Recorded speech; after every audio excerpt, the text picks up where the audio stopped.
ভাগীরথী পঞ্চনদ্যার জলে না অভিষিঞ্চামিতে নমঃ। পাঁচটা নদীর জল দিয়ে তো গভীর গঙ্গা রয়েছে, যমুনা রয়েছে, রেবা মানে নর্মদা। তো বাবা এটা ধন্য হয়ে গেল, মানে ফার্স্ট টাইম লাইফে দেখুন অনেক নদী পার হয়েছে ইয়ে হয়েছে, কিন্তু গাড়ি নিয়ে প্রথমবার এত সুন্দর লাগলো, এটা আপনার কৃপায় বাবা।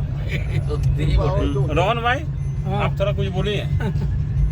हम भी खुश हो गया क्या? हम भी खुश हो गए। জয় গুরু জয় গুরু জয় গুরু। আর বাবা একটু রহস্য বলুন কেমনি এখন এই যে আমরা পঞ্চ গঙ্গা যমুনা রেবা করতোয়া ভাগীরথী। গঙ্গা যমুনা রেবা শব্দের অর্থ নর্মদা, করতোয়া আর ভাগীরথী। এই পঞ্চ নদীর জলে স্নান করলে মহাপাতক নাশ হয়। জয় গুরু।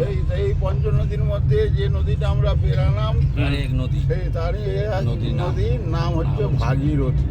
এটা গঙ্গা নামেও জানা যায়। এটা গঙ্গা নামেও জানা যায়। সামনে এটাই ত্রিবেণী যে মিশছে তো। হ্যাঁ, এইখানে সামনে যে ত্রিবেণী আছে, ত্রিবেণী যে মিশছে তখন গঙ্গা। গঙ্গা সর্বত্রই গঙ্গা প্রবাহিত, তার মানে গঙ্গার সঙ্গে সমস্ত নদীরই যোগ রয়েছে।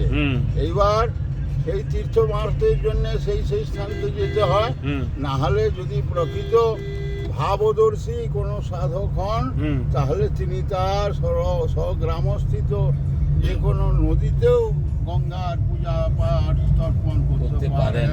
জয় গুরু জয় গঙ্গা। জয় গঙ্গা জয় গুরু।